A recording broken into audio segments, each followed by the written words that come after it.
Fraternal saludo a todas, todos y todes. Les doy la bienvenida al son de la historia, y es que esta vez serán 5 los instrumentos que postularemos como los más extraños del Abya Yala. Marimba, maguaré, berimbao, chácharos y ocarina. Soy Daniel López Ávila, y si quieres saber cuál es el instrumento que se toca y se frota con una vejiga de vaca, quédate hasta el final del video para descubrirlo.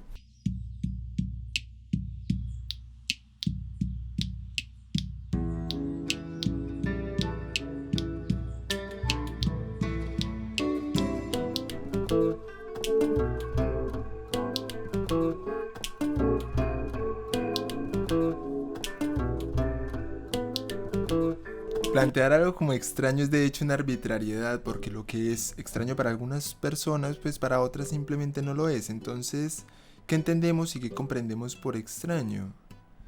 Poner acá que comprendamos por extraño todo aquello que no hayamos tenido la oportunidad de ver, de oler, de palpar, de acercarse, de experimentar, de sentirlo y quizás de pasarlo por el lenguaje. Por eso en este video intentaremos dar cuenta de algunas de las características de cada uno de los instrumentos, pero sobre todo intentaremos acercarnos a los contextos que rodean cada uno de ellos, socialmente a qué se atribuyen, cómo es el sentido que se les da en cada uno de los momentos. Bueno, y sin más dilación, empecemos con el primero, las ocarinas de agua.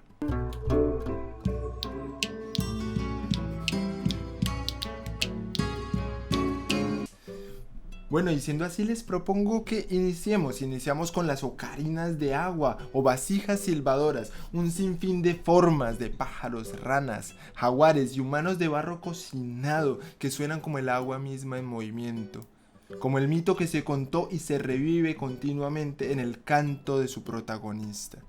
Estos aerófonos tipo ocarina se encuentran distribuidos por todo el Abya Yala, desde la península de Yucatán hasta el lago de Titicaca, y se han encontrado hallazgos de hace más o menos 1200 años antes de Cristo, es decir, encontramos hallazgos de con 3000 años de antigüedad de vasijas que se utilizan para sonar y para reflejar en su sonido el canto cotidiano de aves, animales y acciones sociales. Se componen de 2 recipientes con aperturas dispuestas para la entrada de agua y para la salida del sonido. El mecanismo funciona por medio de un impulso hidráulico, es decir, el agua al pasar de un cántaro al otro empuja el aire en su interior y lo fuerza a salir por conductos dispuestos para generar el efecto sonoro. Estos instrumentos demuestran una gran refinación en las técnicas de alfarería. En muchos casos, las ocarinas procuran mantener ciertas sonoridades que recuerdan o hacen referencia a la actividad o el animal representado en su diseño. Debido a su sonido tenue y a los hallazgos arqueológicos que lo relacionan como un bien suntuoso, es decir, de difícil manufactura y adquisición, podemos decir que su uso era reservado para momentos rituales, íntimos, silenciosos, aunque yo no descartaría que en muchos casos también se usara como un juguete bastante exclusivo. En algunas investigaciones recientes, como la de Sánchez Santiago, se indica que la cultura de la chorrera en el actual Ecuador fue un punto importante para la difusión de estas vasijas silbadoras, esas vasijas de agua. Encontrar estas vasijas con miles de años por toda la costa del Pacífico nos habla exactamente de algo que hemos olvidado, y es que el comercio en el Abya Yala antes de la llegada de los europeos pues era supremamente rico y diverso, era amplio y de hecho superaba espacios que hoy en día nos son inaccesibles, como el tapón del Darién, pudiendo pasar desde Yucatán hasta Titicaca sin ningún problema. Las vasijas silbadoras son el sonido del agua, de la tierra, del barro cocinado. Es la relación viva de las culturas prehispánicas, es el sonido del recuerdo. El sonido actual del Abya Yala sería incomprensible sin el África, estaría cojo. La marímbula es uno de esos instrumentos que hace vibrar, que conecta las Antillas, el Caribe, América y el África continental. Me gusta describir la marímbula como un instrumento melódico armónico de percusión, porque al percutirlo con los dedos, las paletas de metal y con las manos la caja de resonancia se da la posibilidad de hacer sonar múltiples notas al mismo tiempo, acompañar y darle un sentido rítmico a los sones que se tocan. Es un instrumento con sabor, con tumbao, que produce ganas de mover el cuerpo y de reunirse a bailar, tanto así que durante gran parte de la colonia su uso estuvo restringido, con la excusa de tener disque sonoridades provocativas. ¿Y creen que esta prohibición era el resultado de una sociedad realmente preocupada por la moral? Es obvio que en las improvisaciones sincopadas y en los tonos graves de las cuales la marímbola hace efecto, tienen en sí sus raíces y sus herencias africanas, el desencadenamiento del cuerpo, la comunión de las comunidades, la comunión de la sociedad, la comunión de la gente, la insinuación misma de la libertad. Y es que la marímbula es un instrumento que tiene una función de acompañamiento instrumental, es decir, no se toca solo, solo suena con instrumentos, con otros instrumentos, a diferencia de la mbira, de quien es hija, y que es un instrumento más pequeño y de uso y que su uso se rastrea por todo el continente africano, desde las costas del mar Índico hasta la África occidental, y que llega a América por los barcos, llega a la Via Yala por los barcos negreros. Desde allá, desde las partes más profundas y oscuras de los navíos, se escuchaban los sonidos de la mbira, mientras con sones tristes se recordaba a su madre y sus territorios despojados. Actualmente la marímbula se suele escuchar en los fandangos veracruceños. Rescato de este espacio en común, sobre todo el zapateo y el movimiento solidario, este mágico sudor, este mágico encuentro de complicidad que solamente se da cuando la magia y la música se dan encuentro. Fandangos veracruceños y marímbulas.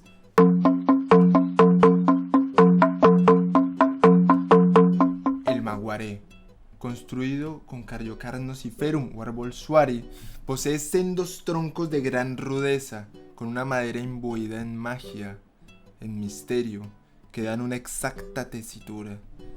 Solo suena cuando es imposible evitarlo y sus ritmos codifican las resonancias milenarias. No es por ser críptico, pero es que el instrumento en sí lo exige. Tanto huitotos como muinanes, naciones amazónicas que aún lo construyen, recuerdan el paso por sus territorios y por sus cuerpos, la embestida fatal de la casarana y las caucherías.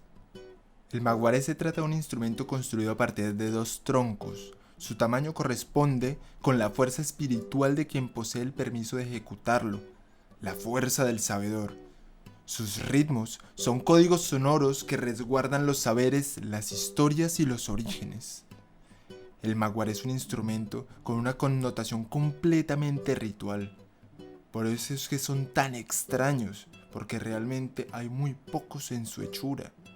Su construcción es necesaria para una estricta formación y un pensamiento natural. Nada más para hacer el instrumento es necesario cumplir con una serie de requisitos. Cuando por fin se tiene el derecho a poseer un maguaré es porque se han realizado un recorrido con múltiples pasos, un recorrido de saber. Su construcción se le es encargada a un fuérama, es decir, un sabedor de las sonoridades. Este consulta entre sueños y selecciona a las personas con las cuales va a ir a hacer el corte y la quema del árbol. Tanto el fuérama como las personas seleccionadas para la hechura del maguaré deben cumplir con una serie de exigencias y prohibiciones, entre las cuales está seguir una dieta específica, no sostener relaciones sexuales y también prescindir del baño mientras se realiza la construcción del instrumento. El fuego se dispone meticulosamente para excavar en las entrañas del tronco, con la finura necesaria para mantener intacta su estructura. El fuego es endulzado con frutos y es enfriado con aguas de raíces específicas. Un niño y una niña vírgenes, parientes del fuérama, son seleccionadas para hacer con colmillos de un roedor las hendiduras que le darán al tronco la tesitura y las tonalidades, mientras las comunidades, en un acto solemne, les dan la espalda. como resguardando su secreto. Se inaugura el instrumento haciendo todos los bailes, desde el menor hasta el mayor, del menos importante hasta el más importante. Muchos de los ritmos son onomatopéyicos y en sus palabras, en sus ritmos indican cada uno de los pasos del ritual. Ambil, intercambio, caza, tabaco, pesca. Se nombran todos los animales para que no vayan a quedar por fuera ninguna de las enfermedades y en cambio se conviertan en comida. El sonido del maguaré se transmite por la tierra, por los ríos. Su golpear se escucha en los senderos, a kilómetros de distancia. Sus ritmos son infinitos.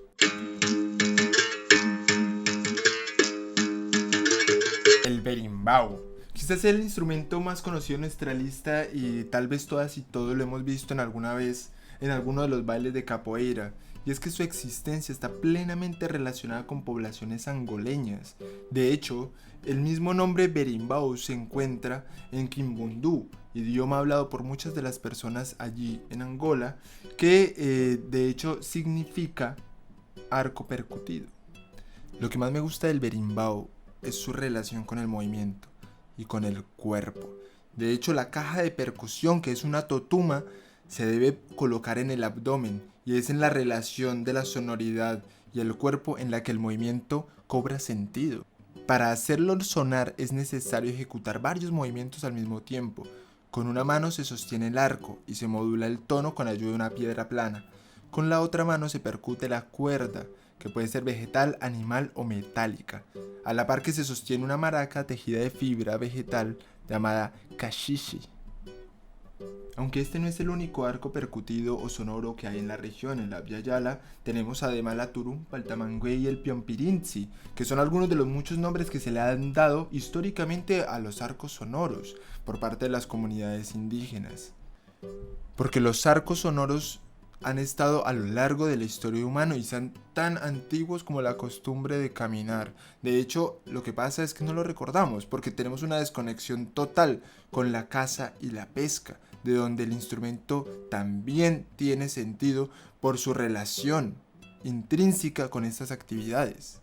Así que más allá de hablar sobre las múltiples significaciones de cada uno de los golpes y los ritmos de este instrumento, prefiero como hacer referencia y resaltar acá que los arcos han estado a lo largo de nuestra historia, pero también que es que están en desuso.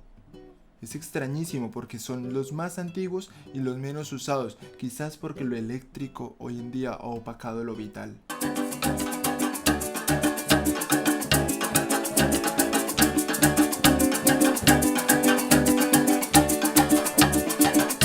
Desde el monte, desde la selva, desde el bosque, desde la selva transicional, el pecarí, el saíno, el cafuche, el marrano de monte, en desbandada hace vibrar la tierra y deja a su paso el olor característico de la tierra y las heces. Como referencia al sonido de este animal, la gente guerrillera de los llanos orientales decide nombrar y hacer sonar desde las entrañas esta aberración. Y es que veamos el contexto donde aparece. En Colombia, durante la época de la violencia entre el 48 y el 53, los llanos orientales se levantan como el resultado del asesinato del caudillo liberal Jorge Eliezer Gaitán, suceso que le dio inicio al Bogotazo y al levantamiento guerrillero en los llanos orientales. La falta de suministros producida por la estrategia del gobierno conservador para presionar a las poblaciones y la precariedad incentivan la creatividad. Porque por más que se esté en guerra, no se va a dejar de bailar y hacer música. El chácharo es construido a partir de un tronco de balso, con una cuña en cada extremo del tronco. Se tensa un cable de metal. Este instrumento carece de caja de resonancia, y este cable tenso es luego frotado con una vejiga de vaca inflada, a la par que una segunda persona percute el cable con dos baquetas, lo cual genera un sonido estremecedor, de gruñido y de golpeteo continuo.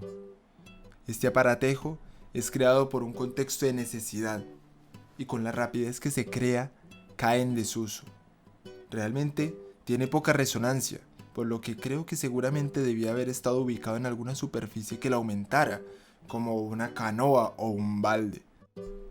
Los instrumentos son puertas de saber, de comunicación con los sentidos, de experiencias sociales, de acciones comunitarias, de movimiento, de lo mágico, de las resistencias. Y estos son los instrumentos más extraños porque aún no los terminamos de descubrir. Y aún nos faltan vitalidades que recorrer. Si les gusta el contenido, les recomiendo que se suscriban al canal del Banco de la República. Ya saben, denle like al video si les gustó y compártalo con sus amigas y con sus amigos. Hasta la próxima.